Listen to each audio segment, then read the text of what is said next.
Enemed powers life's journey. Every step of the way. Supporting you through life's milestones. Fueling businesses that drive our economy. And providing the energy that brings families together. We're there when you set sail on your new adventure. And when the plane takes off to connect you to the world. Our commitment to quality and innovation ensures we meet the needs of today, tomorrow, and beyond. Life is a journey, and Enemed is proud to power yours. Wherever life takes you, we will be there.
I'm sure it's going to be something where we turn around and say, right, here we go. What an incredible run we're about to put ourselves through in and say, look, we're going to be in for some amazing racing action. The Circuit de Spa-Francorchamps are placed 7 kilometers and 4 meters is what's going to be our battleground for today. Reese, I can't wait.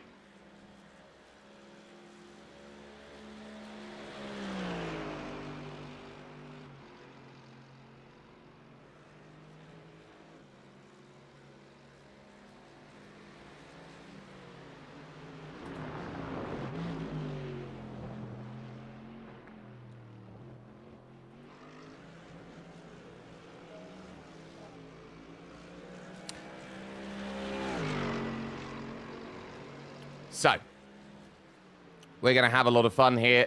Reese, hopefully I can get a patch in here for you at this moment in time, but we're going to have a lot of fun in terms of where we are, this circuit that has brought so much, that brings so much action. The climb that, of course, goes through Eau Rouge and Radion, and you climb all the way up then to Les Combes. Some big overtaking opportunities. Every corner seems to mark itself as another one that goes down in racing folklore and history, and it's why it's one of the great circuits to go and get running. You get the 24 hours then that comes along here and says, right, this is what great, amazing racing is all about. You find yourself here and go, okay, let's bring some of the most amazing action out there. And we are going to be in for a real showcase of you've got to keep yourself in range. That final chicane that leads through from Blanchimont and over from Stavelot Corner is going to be one that opens up and says, look, this is where the overtaking opportunity comes, and the opportunity will arise for many to say, okay, I can go and make overtakes here, and it might be a placement game that is going to sort out the running that we have. So keep an eye out on that placement game and go, okay, where is the important thing rather than the when? Where is that run that is going to come through? Here's your track guide that is up on screen currently as we take a little look at what this track all has to offer. And so that is going to be a whole heap of fun that we are going to jump in with. This circuit that has been here, the more modern variant of it, its last change being in 2007.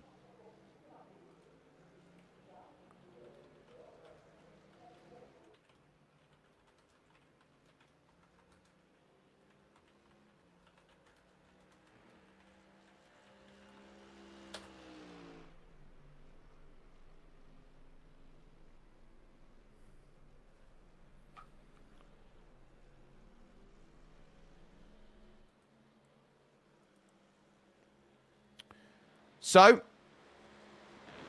we're going to jump on in and say, right, where are we going to be looking at the push of what makes this go? Because practice currently underway. It is a absolutely wonderful circuit here around this place, and it says, okay, we need to stand up. At current, as far as practice goes, at about a minute and a half left to go. It is currently Dean Vella who is on top, with Aaron De Battista then just a tenth and a half behind on a 2:16.9. Jaden Alul is on a 2:17.2, currently in third with Ilan Dimek and Jake Samet making up your top 5. We should be in for a real opportunity then to say, okay, practice isn't everything. It's just the first times that we have seen on the board, but the question will now come, who will get the next opportunity when qualifying comes away? 10 minutes, open season qualifying.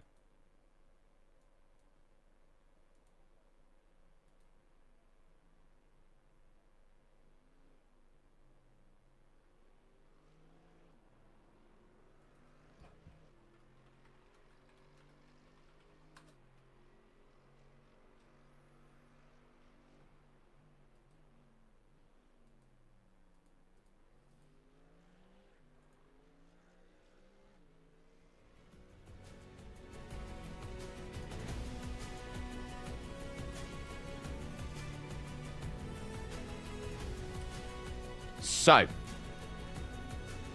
for the moment, it is Dean Vella who is happiest at the moment as far as qualifying is concerned. Jaden Alul then will be one of the last cars out in practice, just pushing around and saying, look, we're going to get this process to go forward, and we're going to be charging on forward in with this. So it's going to be a case of, okay, let's now play ball as checkered flag comes out in practice, and qualifying is about to sort itself out, where they've got all of the time available to put themselves on the board and go, okay, this is our end, this is our opportunity, this is where we're going to be finding the best times out there. And all 10 will jump out immediately for how long of a circuit it is. Ilan Dimek allowing Mikhail Murcieka then to merge ahead up the hill. A big old jump early for Aaron De Battista, and slipstream might be one of the aims of the game as far as they go, because when they climb the hill,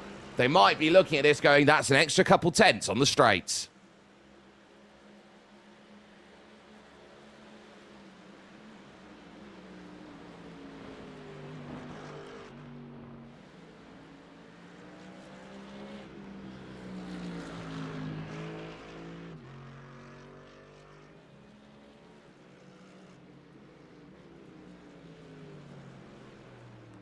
So, I think we're going to be getting ourselves set. Hopefully we'll get Reese in the moment that we have that opportunity to. So we'll be looking forward to that as far as we go. But now as we descend down the hill then through into the no-named corner, they'll head over to Double Gauche, which will be the next chance out there to really claw through the corners and say, right, how is it going to be? A little slide actually back there from Brandon Bonello is going to cost the time, and also cost placement as well, as they all look to try and jump on and say, right, okay, here's how we go. Team also dynamic is going to be interesting here, and so that's going to be tough to go and manage here. So 5 for VMD Intercom Sim Sport through their 5 drivers of Aaron De Battista, Dean Vella.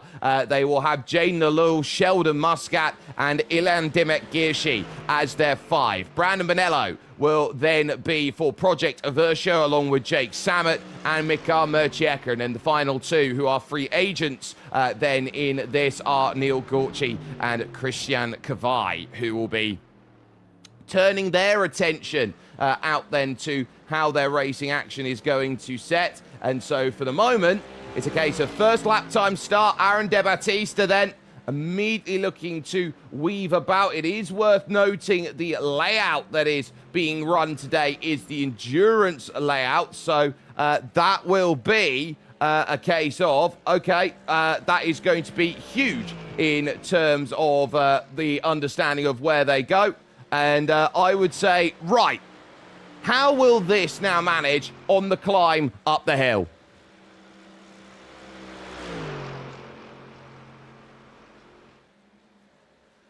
That is indeed the question. Can you hear me, Jake? Loud and clear. Oh, finally, we got that sorted. My sincere apologies for that. This is going to be a very interesting qualifying session for sure. Absolutely love Spa. There's an awful lot that you can take out of the curbs around here as well, but I think that mechanical grip is going to be the biggest factor here in this qualifying session. You know, the drivers really need to be sure that they're getting their eye in for all of these very difficult corners around this lap. It's really easy to pick up an off-track as well here.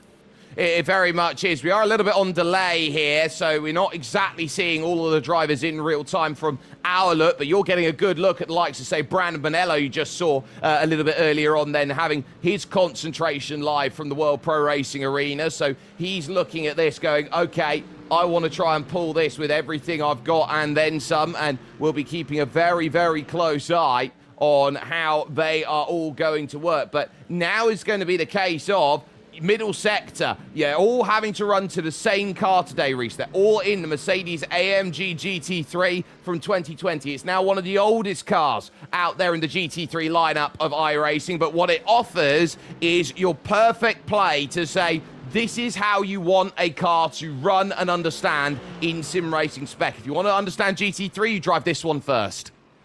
Yeah, they absolutely do. This is actually the car that I think I have the most mileage in the GT3 class when I'm behind the wheel. It's a fantastic car. Front engine, well, sort of mid-front engine, and rear-wheel drive, and it handles beautifully, especially around a track like Spa. But there's going to be a lot of difficulties through the middle sector, just trying to keep the weight on the fronts without overwhelming the grip of those front tyres.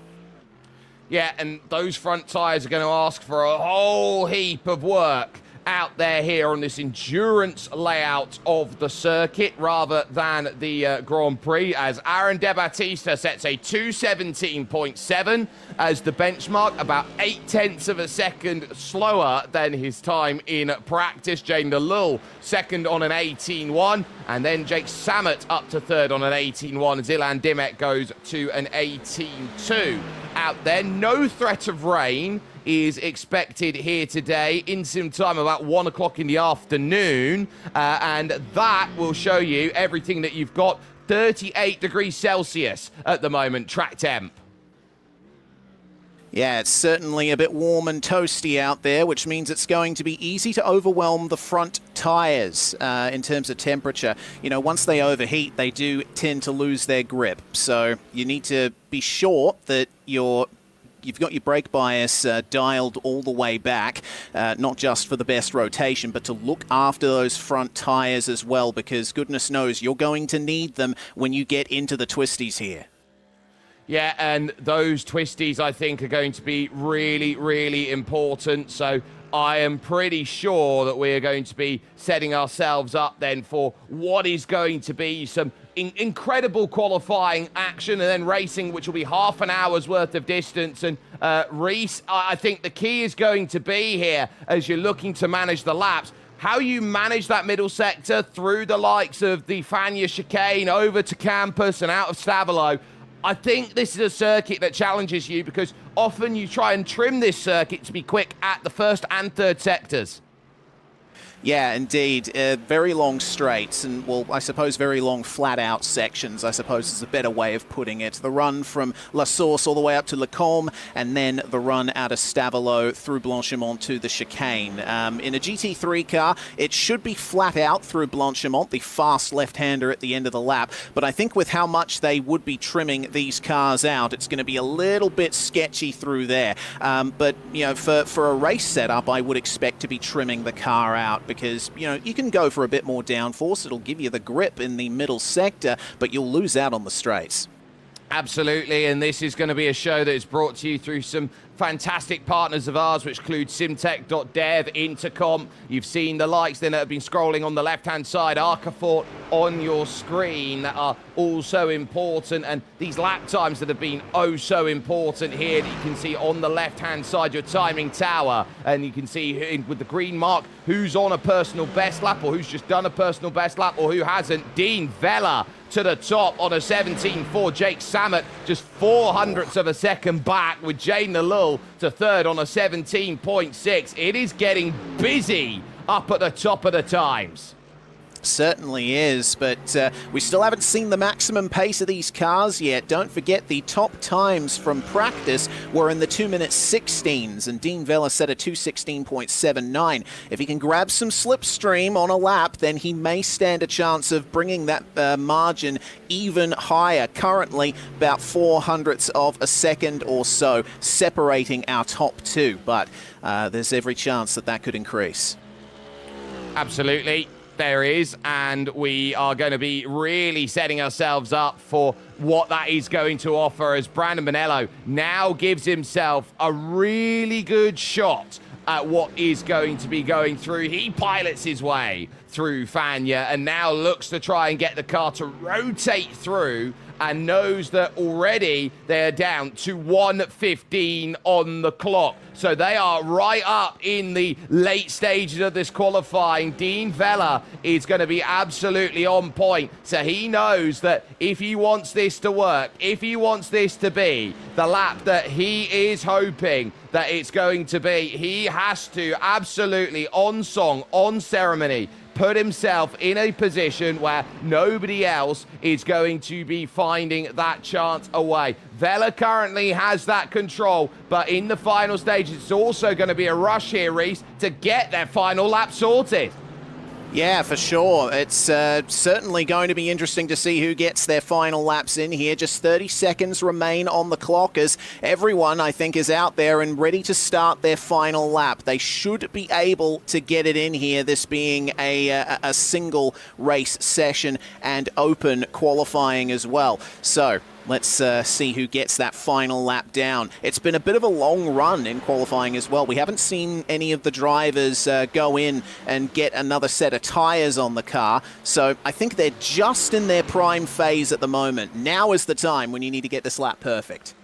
Yeah, and so you just got to be really, really intent on where that final lap's going to be. Checkered flag is out. Aaron De Battista back to the top on a 2:17.3. The face of calm that is there as he works hard then through the left-hand corner there, sometimes known as Speaker's Corner, but it's got no name at the moment. Vela currently second, making it VMD Intercom 1-2. Jake Samet currently in third place, looking to find improvement. Did a 17.6 on his last lap, so didn't find enough. Vela is going to be one of the last cars out there on circuit to put a lap in, with Sheldon Muscat, Mikael Murcieka, Christian Kavai all be looking for their times late. But Samet at the moment, then he's just trying to keep his focus steady at the moment. Knows that he's just got to hit his marks. Chase down Jaden Alul in front of him. Aaron De Battista out in front will be first back to the line, looking to try and jump up here with you on TVM Sport or watching with us with World Pro Racing on YouTube. Now here comes the opportunity then, working on through towards Blanchimont Corner. This fearsome left-hander at 250 clicks in a straight line. It's going to be a case of,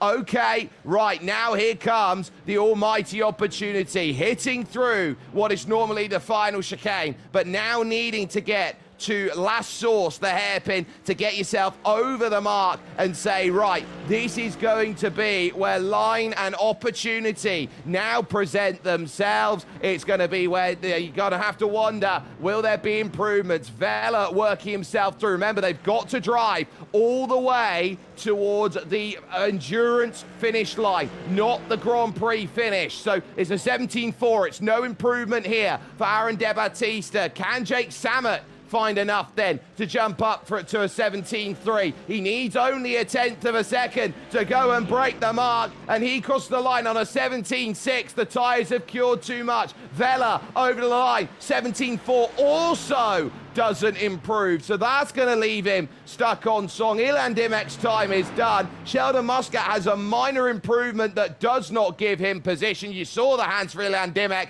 who's not happy with the fact that he's fifth, but Reese, Aaron De Battista is on pole.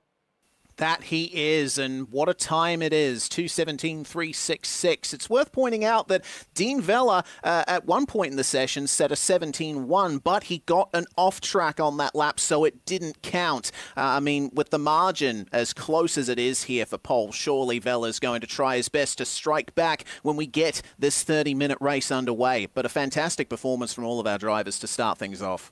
Oh, an absolutely incredible start. And I think part of that is down to the fact that Spa is one of the most known quantities in all of motorsport. So it doesn't matter if you're a beginner. It doesn't matter if you're someone who has all the experience in the world. One of the first circuits you go to learn, Reese, and I'm sure you and I both have the same understanding, one of the first circuits that you learn is this one at Spa. Oh yeah, it is. You know, the amount of public lobbies on Spa and Monza, you know, it's a bit of a meme in the sim racing community, isn't it? But there's a good reason for that, because this is one of the most iconic tracks on the planet. It's one that every driver knows. It's one that every driver wants to win at, and it's got such a beautiful flow to it. It's just an incredible place, and it's one that most sim racers should know every square inch of.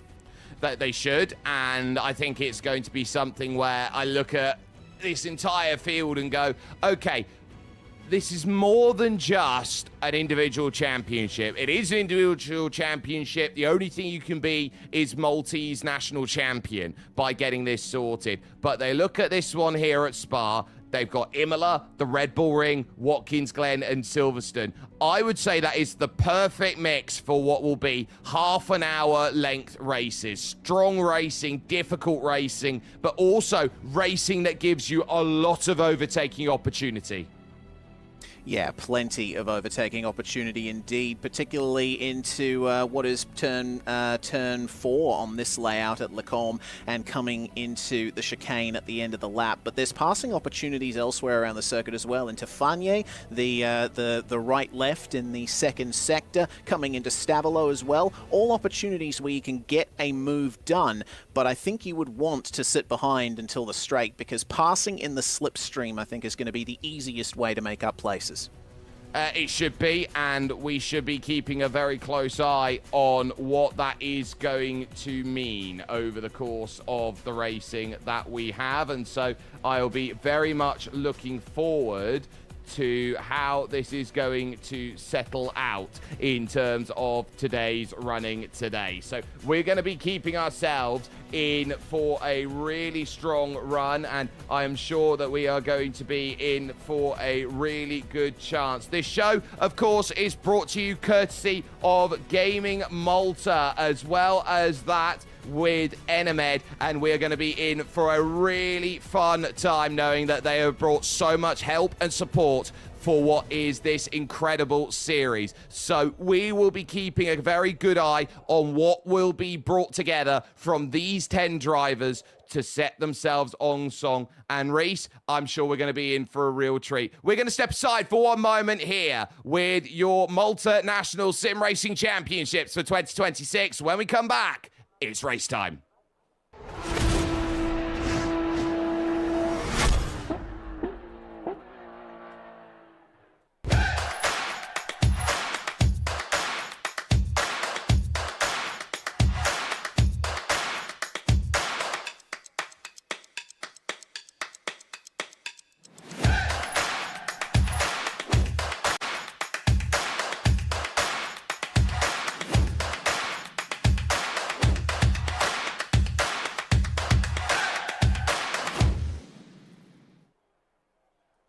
From our first breath, Enemed powers life's journey. Every step of the way. Supporting you through life's milestones. Fueling businesses that drive our economy. And providing the energy that brings families together. We're there when you set sail on your new adventure. And when the plane takes off, to connect you to the world. Our commitment to quality and innovation ensures we meet the needs of today, tomorrow, and beyond. Life is a journey, and Enemed is proud to power yours.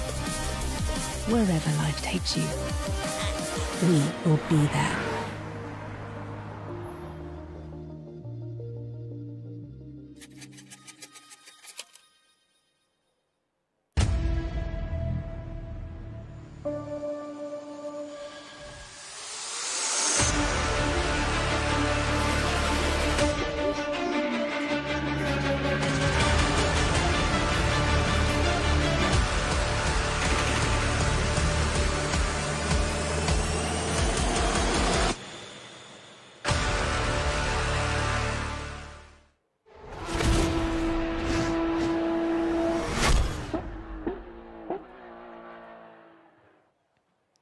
Race time. And so now it's going to be about who is going to stand up with half an hour's worth of racing on the clock. It's going to be a 10-car field. It's going to be about finding your element, finding your ability to jump early, and knowing that the front of the field was so aggressive. How important, Reese, is it going to be to play the slipstream game? That is the big question, Jake. I think with only 10 cars on track for this race, it will be reasonably slim pickings after the race really gets underway. So I think priority number one off the start is making sure you're staying as close to your rivals as possible. And if you're the one punching the hole in the air for everybody else, well, you can only really do your best to stay ahead, can't you? Yes, and so that's going to be the real key in terms of today's action. Aaron De Battista then on a 2:17.366 is the fastest driver and will go from the front on this rolling start with Dean Vella, who is no stranger to being national champion. He is alongside on that front row at 2:17.4. Also a 2:17.4 was Jake Samet. He goes third with Jaden Alul in fourth place on a 17.6, and Ilan Dimek on a 17.8 is in fifth position. Sheldon Muscat then will go from sixth. A lot of experience from him with Mikhail Murchieka going from seventh on a 2:18 flat. Brandon Bonello has missed the start and will elect to start from pit lane in eighth place, with Christian Kavai ninth and Neil Gorchi in 10th on a 2:18.2 and a 2:20.9 for Neil Gorchi. One of the things, Reese, that's worth noting is that those who had to go through the last chance qualifier had to qualify in a BMW, so they've had to switch car very quickly. Very true. I do think, though, there's an element of transition between the BMW and Mercedes. They're both front-engined cars. They both have reasonably similar handling characteristics, but there is still an element of difference between these cars that the drivers have had to get used to. Regardless, I think the switch-up of car for this first round of the championship is going to create a little bit more excitement. Yeah, and so we'll be keeping ourselves ready for what will be some awesome action out there. There's a live look at the first big overtaking opportunity on the lap. Lakoum and Malmedy, the highest section on the circuit. So that's going to be where we're going to be finding some amazing running coming. But it's going to be it's going to be all about who can get themselves exactly what they need. Aaron De Battista knows that he's desperately trying to warm these tyres up, get them in an operating window early.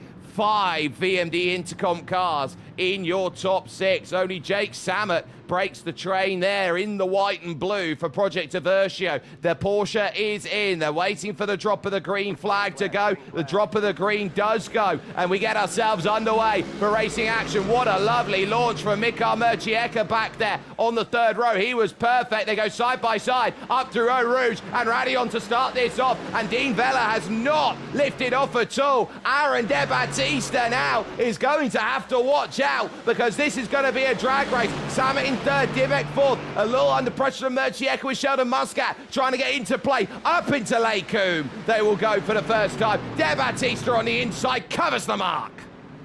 Yeah, you notice that Aaron De Battista was weaving to warm those tyres an awful lot, even past the call of the green flag. So I think everyone else is caught out by that as there's movement further back. It looks like we have almost 3 wide for 4th position. Ilan Girji is going to get by Jaden Elul, but that is going to be a quick change between them. Elul is back past. Our top 3 are breaking away. That's what happens when you run side by side on lap 1. You just lose out. Yeah, you absolutely do, and so that's going to be a case of you have to work together in that certain range. Top 2 clear, and Samet's the one who's going to have to do the chasing. Then behind, you got Alul, Dimek, you got Murchieka, Muscat, and then Christian Kavai, who's had a very nice start. Brandon Bonello has run into issues and has not gone off of the start of this race, so I think he realizes he is not scoring wide and in the gravel there through Campus Corner for Dean Vella. That's going to drop him back then in terms of time and point, so that's going to mean for him he's going to have a little bit of a nightmare now to keep himself going on here, because Aaron De Battista knows that he's got the gap now at the front that he's been clamoring for. Yeah, certainly. This is looking really good for Aaron De Battista right now, but it looks like there's a battle building now for 4th spot again. Jaden Elul is managing to keep his teammate of Ilan Gerti right behind him, but you could see how they were closing up in the slipstream. Again, super important here at Spa-Francorchamps, but I think what's even more important right now is getting that exit right out of La Source. Movement a bit further back here. here. Gotchi, who, as we said, was starting a bit further back. He's starting to look at trying to make some moves. He was very aggressive on the way into La Source there. It looks like it hasn't worked out for him when the flat-out run begins, but fighting is still going on here between Jaden Elul and Ilan Gergi. It looks like there might be a pass for fourth in our near future. Yeah, there could be, so keep an eye on that one up the climb, and there is actually going to be some bump drafting back there. Elul is being pushed around by Ilan Dimek, and it's more of what we would say is a strategy out there for those who are looking at this in, I would say, oval tech. So you look around at it and you're trying to give a little bump to increase the top end speed. Yeah, little bump is certainly important. It's like your NASCAR super speedway style racing. You're trying to push the car ahead of you to build speed for the both of you and help to close that gap. It's not always done in road course racing and sports car racing, but Spa is one of the places that you'll see it. Now we are into Fanye on board here with Jaden Elul as he is seeing Jake Samet get further and further away. Starting to see on my personal timing page Samet on the verge of getting more than a second ahead, and in iRacing it's about 1.5 seconds and less that you start to get the real benefit of the slipstream.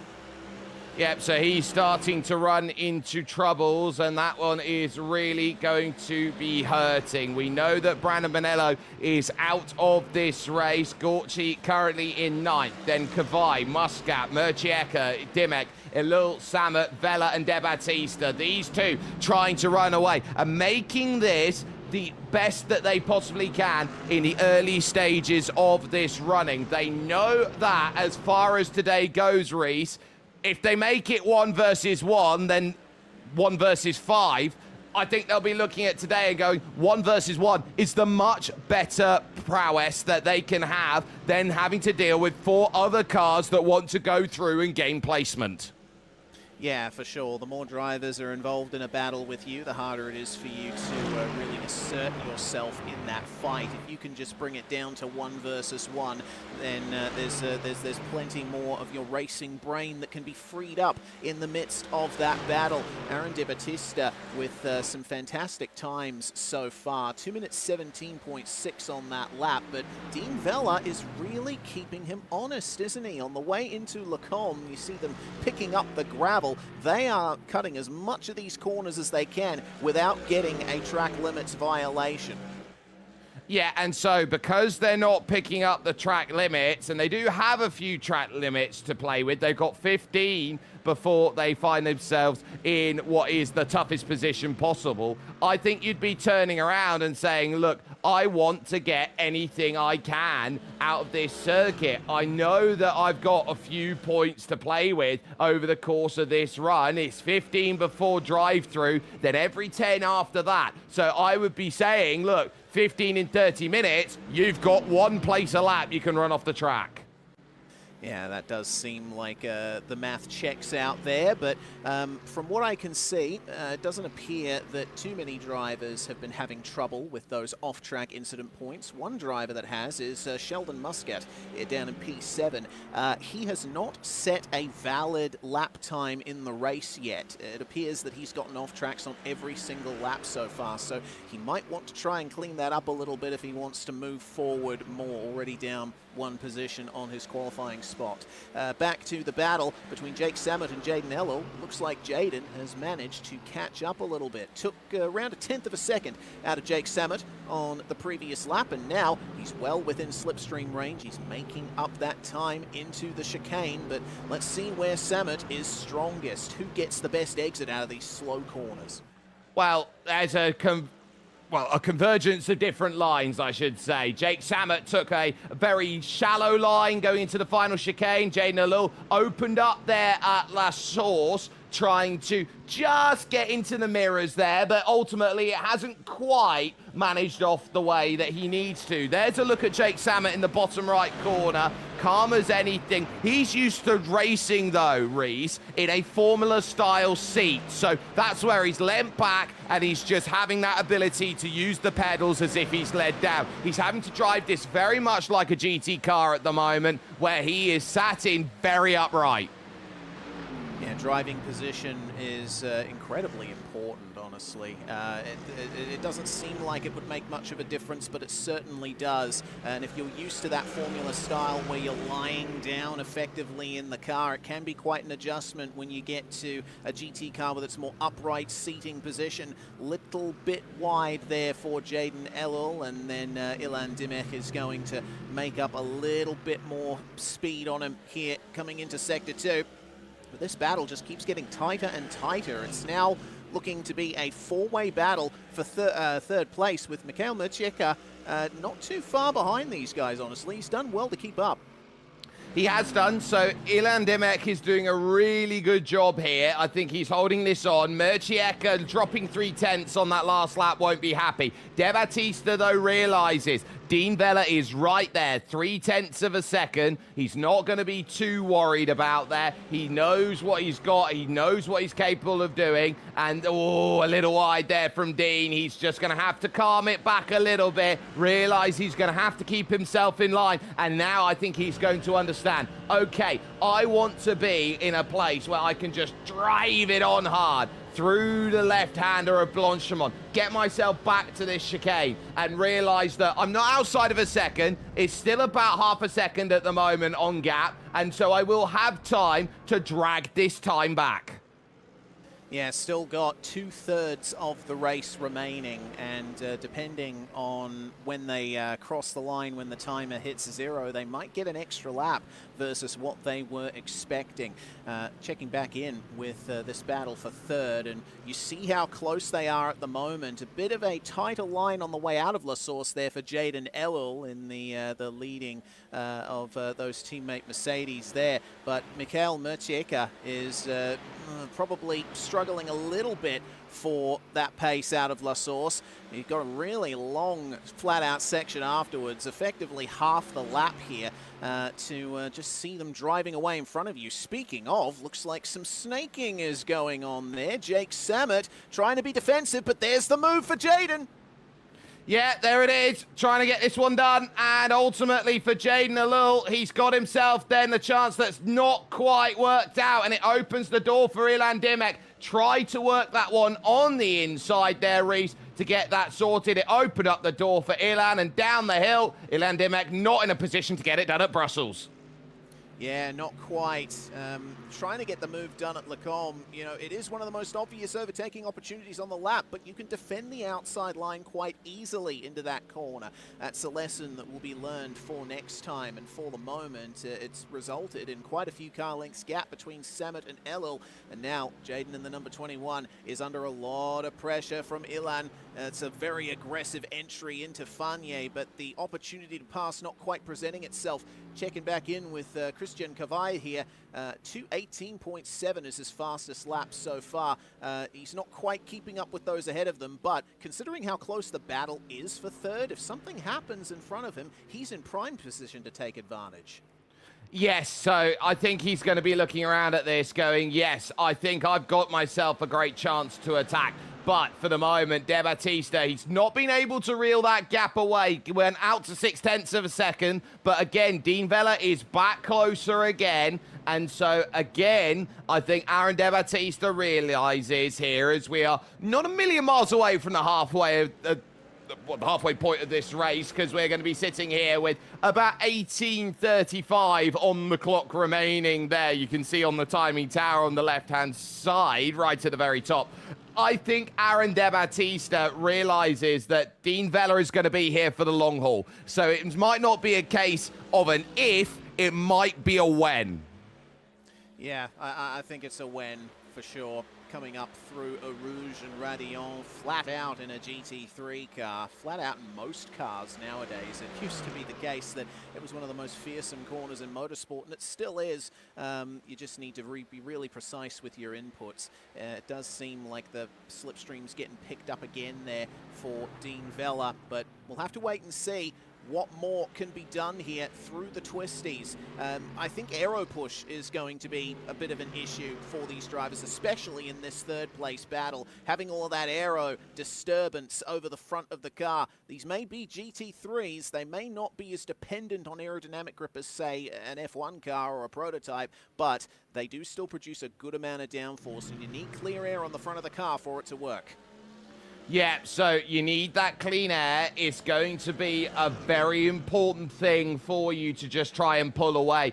But I look at Jake Sammet right now. He's got all the clean air in the world, and what good's it doing him at the moment in third place? Because here comes the run from Jaden Alul. He'll try and go to the outside of Fanya to try and make it happen, and suddenly Jake Sammet is being forced to find defensive line after defensive line. Jaden Alul is someone who is going from strength to strength with inside Intercom VMD Sim Sport, and I'm sure he will be looking around at this and going, okay, I want this move. I want this pass. I want to prove I can get to third place, that I'm on the level of Aaron and Dean. And Jake Sammet's going to turn around and go, nah, I want you to get by me.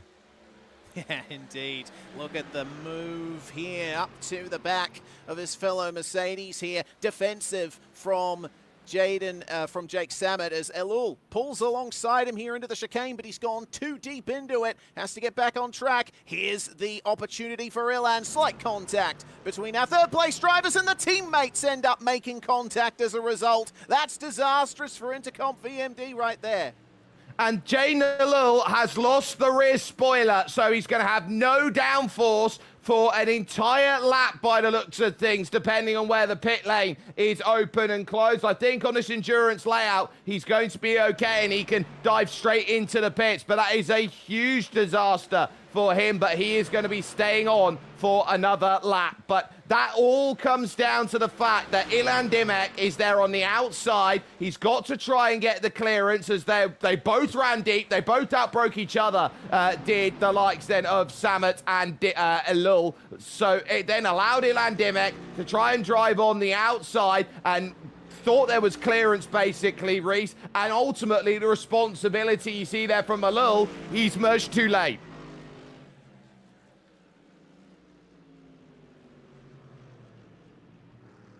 Yeah, indeed, just a bit too late. That's what happens when there's converging lines at the exit of a corner. What that has resulted in is a massive run up for Mikhail Mertieka, up to 4th place now, and he is going to take point now, chasing Jake Sammet.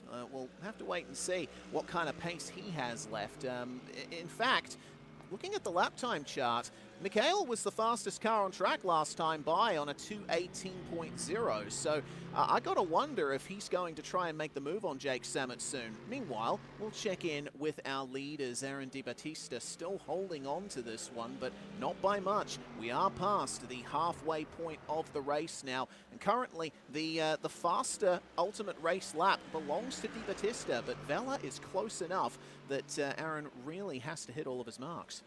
Aaron De Battista now needs to focus because they've got the margin of 3 seconds back to Jake Sammet. And there's the first little look on the inside there from Dean Vella, just trying to show his nose, show that he is still a poignant and precious threat to the likes of Aaron De Battista. Doesn't give enough to make the move, but it's what we would go to the sim racer's handbook, or the racer's handbook, so to speak, Reese, and say you want to make your car as wide as possible to try and make sure you look like you are absolutely everywhere.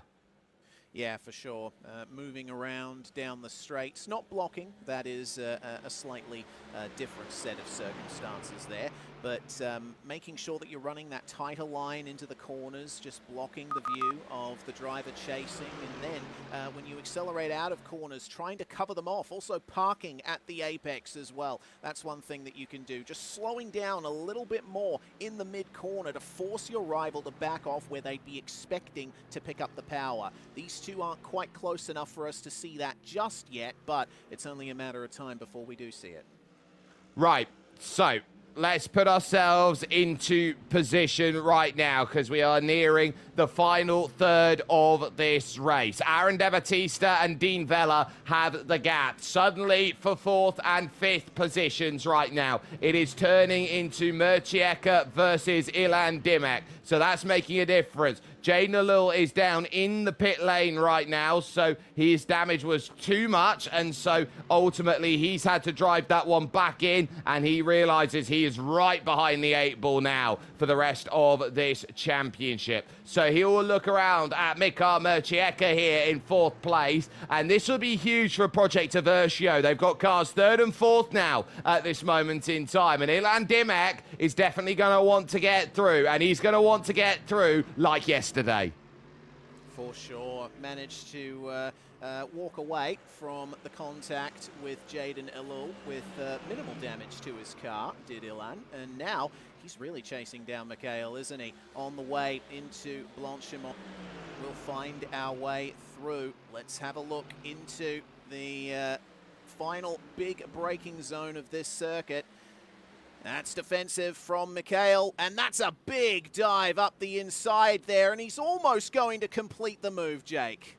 Almost doesn't get it done, though. You're going to have to get it slowed up, and Ilan Dimek didn't. So that was going to be huge in terms of how he wants to win the battle of the brakes. Mikhail knows exactly where he wants to place the car. He knows where he finds the apex, and if Ilan wants to go around the outside, you can't be so gung-ho about it. And you can see him there in the bottom right. He really runs with his emotions, does Ilan Dimek. He's got to just calm himself down, knows that he's got to chase this back, and I'm sure he will have the opportunity to go at it again between now and the end of this race.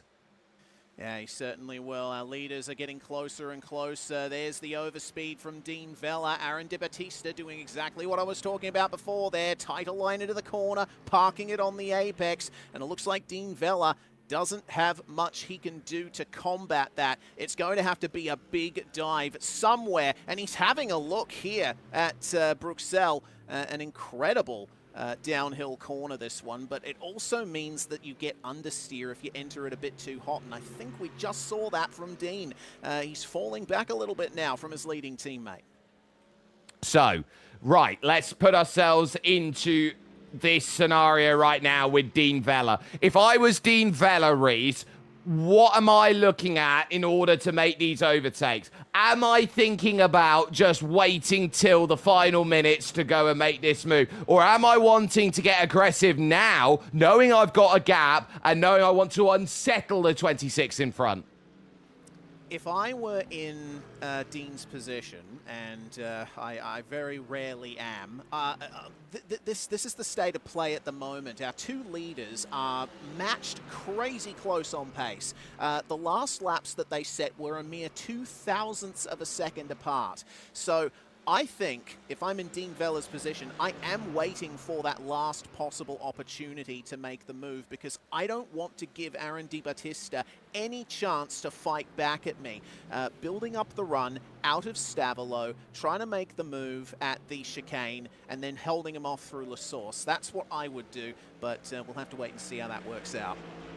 Well, Dean Vella's got a really good chance of hoping that that move can happen, but for the moment, it's not quite forming at this moment. Gets good drive out of La Source, but again, there's about a 2.5 car length gap that they're going to have to deal with. Samet's managed to pull his margin over Murcieka and Dimek, so that's going to now bring Ilan Dimek back in. We said that Ilan Dimek was going to get another chance, and now here's going to be that opportunity climbing up the hill. He's really getting that launched in a straight line. He's a couple kilometers an hour quicker. Now he's going to pull to the left-hand side, up the Kemmel straight, looking for the move. There's also a look.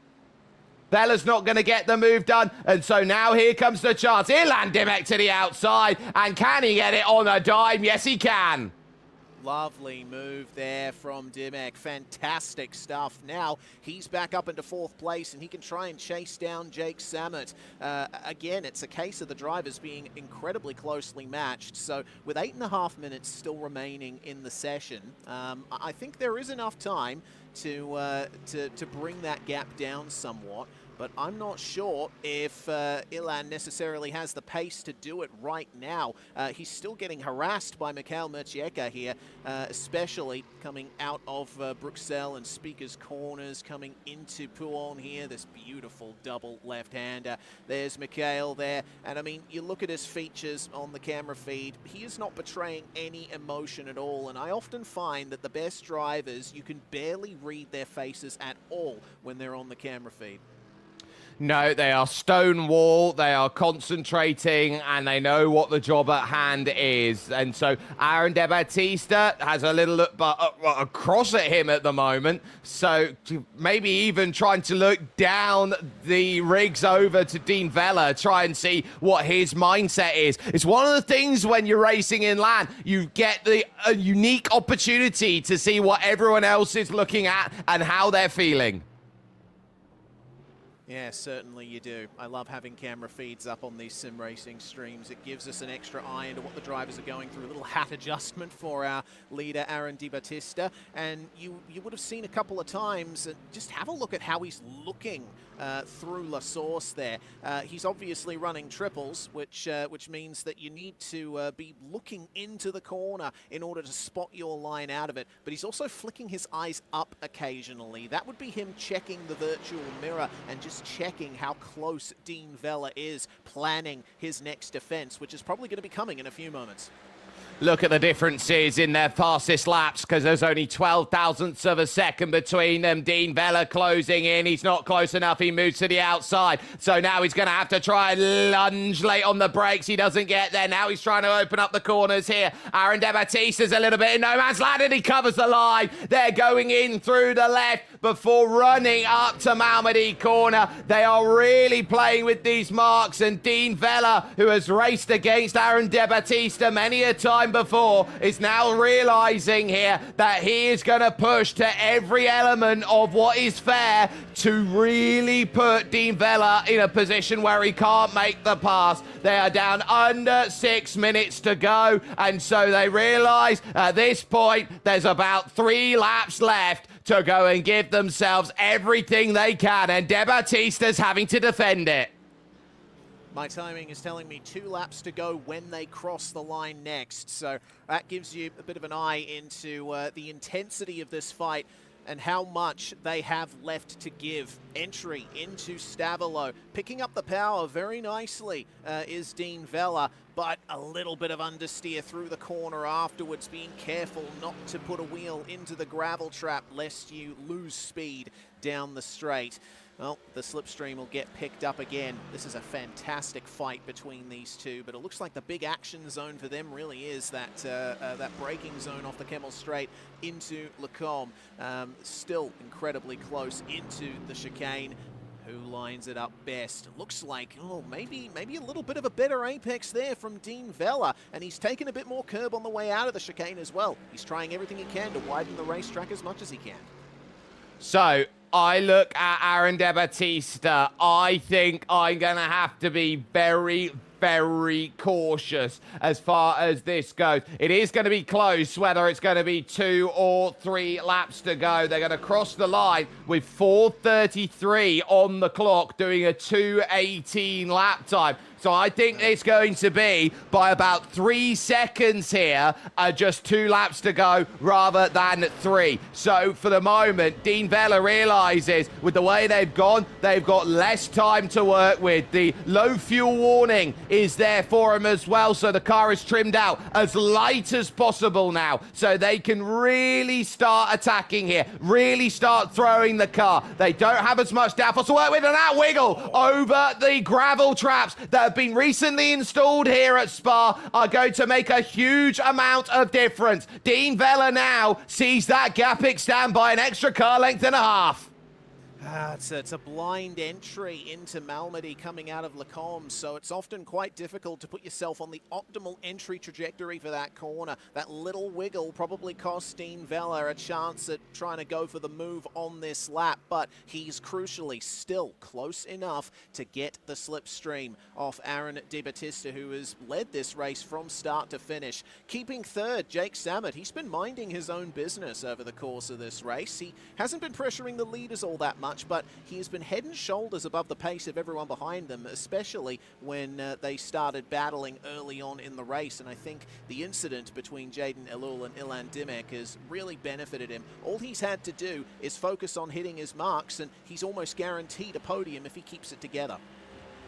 Yeah, so he's got to try and keep this together. He's got to try and give himself everything that he possibly can. I think he realizes just how important today is. And even if you're back there in third place, fourth place, fifth place, there is a chance that you're looking at these points and you're going, okay, I have got to try and just pick up what I can now, because there will be rounds later on in the season that'll be a lot more helpful. So that's what you look at here with Ilan Dimek, and you say that's going to be the big difference for him. He knows he's picking up good points in the early stages, and so it's going to be a case now of one lap left and hold your ground. Aaron De Battista then and Dean Vella are now going to have this scrap, and Dean Vella has been waiting to uncork this run here through Radion. Now onto the Kemmel Straight. He's charging that gap down. It's gone from 3 car lengths to 2, from 2 car lengths to 1, but the braking zone's coming up. He's going to have to go to the outside to go and get this to work here, and he's trying to work the Oracle on the outside. It's not there. It's Dean Vella losing out then that chance. It was the best opportunity against Aaron De Battista. De Battista slightly slow though out of Malmedy. Offers up a chance to lunge to the inside at Brussels corner, but it is a long looping downhill right-hander. You're not going to get the run, and it's not going to be enough at this moment in time to get it sorted. Now you're going to have to wait for that final chicane or even last source to get it done, because this middle sector is all about patience and find it. You see back there as well, Mika Merchieka thinking about how do I get back over Ilan Dimek Girshi, his personal best on the last lap. But now again comes Dean Vella, and again he looks to that inside, trying to get it done at Fania. Again, unmoved is Aaron De Battista. You're not close enough to force side by side to me, Sunshine. You're going to have to keep working harder than that. Vella working now into Campus Corner, knowing that Stavolo is next up, and this is where the next great run is needed. And he pushes to the absolute nth degree over the curb of Paul Frere. A lovely look on the right-hand side at the work that has to be done here from Dean Vella as he's trying to chase this down, trying to take wider lines, bigger lines, more powerful lines to go through. But Aaron De Battista seems to have the answers to the test paper. Again, that gap will try and close. This is going to have to come from late here from Dean. He locks up, and just like that, Aaron De Battista only finds himself one corner away from the sanctum that he needs. He passes the Grand Prix pits on the right-hand side, and now only the last source hairpin remains in what has been a wonderful race between them. 5 seconds remain on the clock. Checkered flag will come out.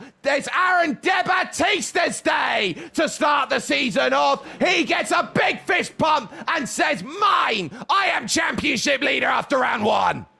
That was tough as nails from Aaron De Battista. He was under pressure the whole time there from Dean Vella, and I think sometimes it got a little bit closer than he would have liked. A couple of times he went deep into those corners on the last lap, and that gave Vella a little run, but it wasn't quite enough. De Battista delivered when it mattered. Brilliant podium for Jake Sammet as well. As I said, just minding his own business, taking care of business, and he is rewarded with a podium in round 1. Yep, so that gives you a real sense of what it means between 2 drivers of the same team who are going out there. And you turn around and say, between Dean Vella and Aaron De Battista, could that be the handing of the torch moment? Yeah, I gotta wonder if that is indeed the case, but we can't forget this is only the first round of the championship, so there's still plenty of races left to decide all of that.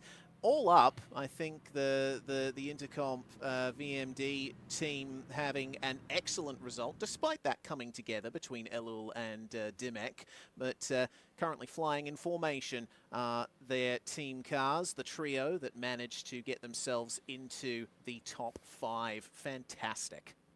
3 cars in the top 5 for a team that, believe it or not, met the Maltese Prime Minister in the last couple of weeks, gave him one of their jerseys, and basically said, look, we want to have as much support as possible for Intercomp VMD SimSport. And they have delivered fantastically in this race. Confirmation of result then. 30 minutes, 1 second, and it is Aaron De Batistas who gets it done as there's a little bit of a wreck as they all look to try and get that stopped. Dean Vella just 0.4 of a second behind in second. It's still a really good account to start his season. It's then Jake Samet in third and Mikhail Merchieka in fourth for Project Aversio.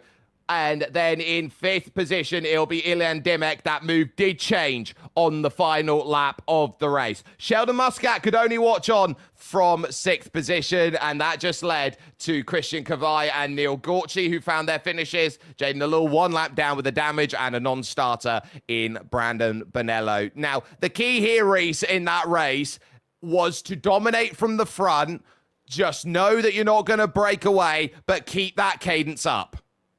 Yeah, for sure. The slipstream really defined the action today, didn't it, in the GT3s? I can't wait to see how it works out for the Formula 4s later on. Don't forget that there's more than one driver in this series that's going to be racing in both of those championships. So any pointers that they can take from this race, they'll certainly carry through to the one later on. But Aaron Di Battista nailing everything there. You know, and I know from experience, I'm sure you do as well, it's very difficult for the lead driver in such a slipstream heavy race to really maintain that lead when he's getting harassed all the time. So that just makes Aaron's achievement even more impressive.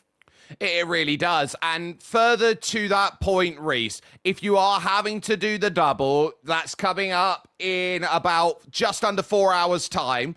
So you're going from this position of it's a long day at the office. You've had to put the time and effort into 2 different cars, into 2 different tracks to put yourself at the level that says, right, I want to go forward and I want to be the best sim racer possible in Malta. So how do you balance the practice time?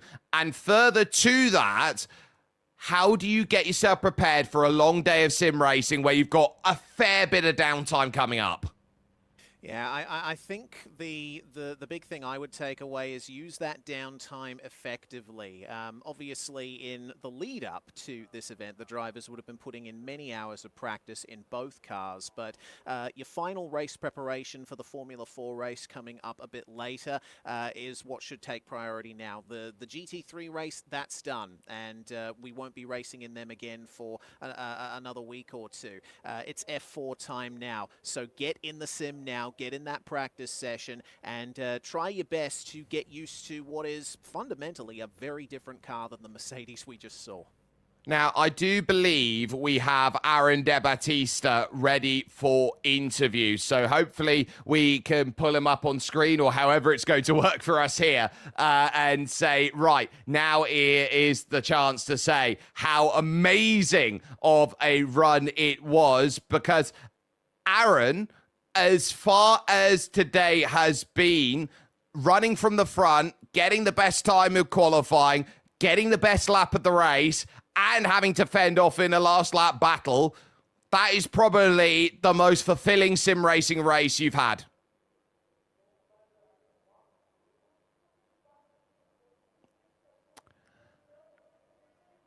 And that's not worked. So, Reese, I would say he's had a really fulfilling race. I think so indeed. Sorry. Man of few words. I think I just heard someone else come through. Aaron, do you have a copy, buddy? Apparently not. But yeah, I mean, just to recap, just a crazy drive from Aaron Di Battista. It's more than impressive that he was able to nab pole position in that session, and to be able to hold off the likes of Dean Vella for 30 minutes straight. I mean, you know, that's not nothing. No, it very much isn't. So we'll just try one more time before we will head to close if this doesn't work. Aaron, do we hear you, buddy?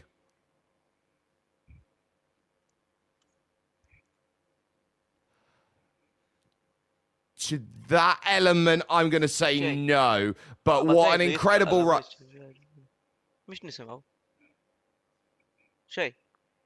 Yeah. We can hear you now. Right, Aaron, what a great day at the office today. Well, it was Justin. It was our producer. Okay, right. That will pretty much be that for here for the first round of GT3. So what we're going to now look at doing is just say, right, okay, we're going to have a really good run coming up for the next stage in round 2 of the championship at Imola. There is going to be some more amazing action coming later on, which comes to our action in the Formula 4s, which I'm sure is going to be an absolute treat when we get the open wheelers out and we say this is how aggressive we are going to be in terms of our racing action. We're going to stay on the air for a moment though, because we're going to look to try and say, wow, this is going to be an amazing action that we've had. But Reese, as far as Spa has offered, I don't think we saw anyone go overboard, over the top. It's the sort of circuit that offers the big overtake, but we only had one real flashpoint, which was Jaden Alul, who I thought was desperately unlucky.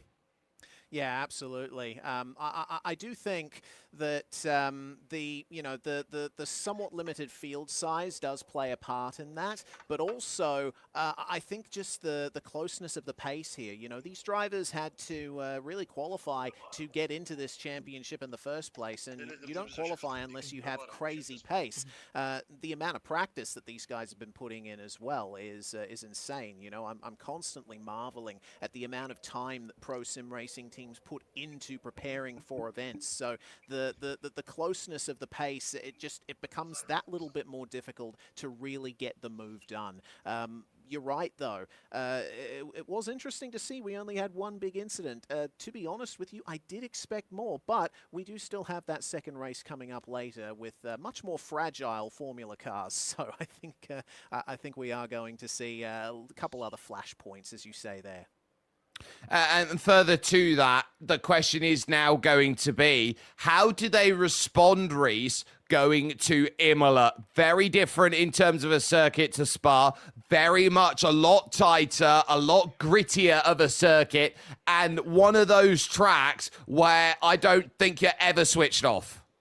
Oh, yeah, absolutely. Imola, you know, it does have a long flat-out section down the start-finish straight, but it is full of chicanes, full of big curbs to use. I think the GT3s are going to handle that slightly better than the F4s, but it's going to be a much tighter affair, as you say. Not as clear on the overtaking opportunities and the slipstreaming as at Spa, and it's also a bit of a narrower track in places as well. So the drivers are going to have to use a bit more of their racing brain when we head over to Italy. Yeah, they very much are. So they're going to have to be very switched on with that. But let's talk about some drivers who maybe have gone under the radar today who can make that good progress. And I was very impressed with Mika Murcieka over the course of the race. I think he's someone who just has to build into a series, build into a car.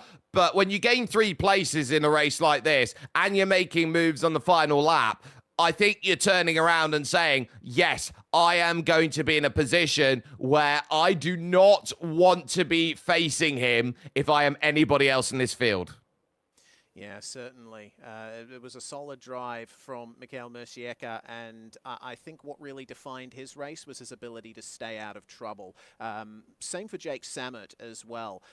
Both of them managed to work themselves into a lovely result just by giving each other a little bit more space, not getting into it too hard with other cars, and being careful to stay out of it when an incident happened around them. I think that's what's really going to grant you the results that you deserve when you get to the end of this championship. Racing isn't always about aggression. It's a big part of it, but being careful and measuring that aggression is the next big thing. Yeah, and we'll be seeing how important that measured aggression is going to be over the course of this season. Because you look at circuits like Watkins Glen on the calendar, the Red Bull Ring, rounds 3, round 4, they are the quintessential point and squirt style circuits where you've got massive lots of slipstreaming, and you get that real sense of heavy braking zone, big lunges. It's got that sort of feel to it where if you are going to see championships open up, it's going to be there. Yeah, absolutely. A great schedule that we have here. And, you know, it's full of fantastic circuits from all around the world, isn't it? And tracks that all of the drivers will know very well. You know, these guys aren't new to sim racing. Some of them have been at it only for a couple of years or so. But I think the vast majority of them will have known all of these circuits from various racing games over the years, obsessively watching motorsport, as I'm sure almost all of us have over time. And championship implications are certainly dependent on the circuit that you're racing at that time. And also importantly in this regard, how critical it is that this is more than just your average sim racing championship. This is a nationally organized championship to be the national champion of your country. And to have this and the infrastructure that's around it is absolutely incredible. The amount of people that will get who are standing on song and on ceremony is absolutely incredible. Your final thoughts from the opening round of the championship here from Spa-Race.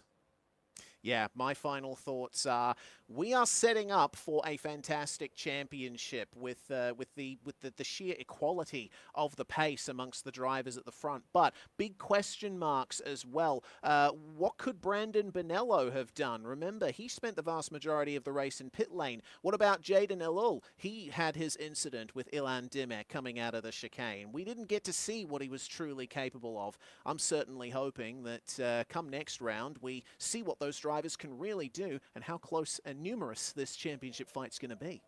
Absolutely. So some wonderful action that has been brought to you on TVM Sport and here with us on YouTube. We've got some incredible action coming up in about 3 hours and 45 minutes. So you're going to want to stay tuned and keep with us for that racing action that'll be coming up as the F4s start their season. But as far as the GT3 National Championship is concerned, it is all about Aaron De Battista and Dean Vella. They were the two that were head and shoulders today, and while Dean Vella had his chances, had his looks, there was nothing really that was perfect for him that could get him the job for. Iron tight, I should say, was the run from Aaron De Battista, and he will know that he's got championship lead heading to Imola and round 2 of the championship.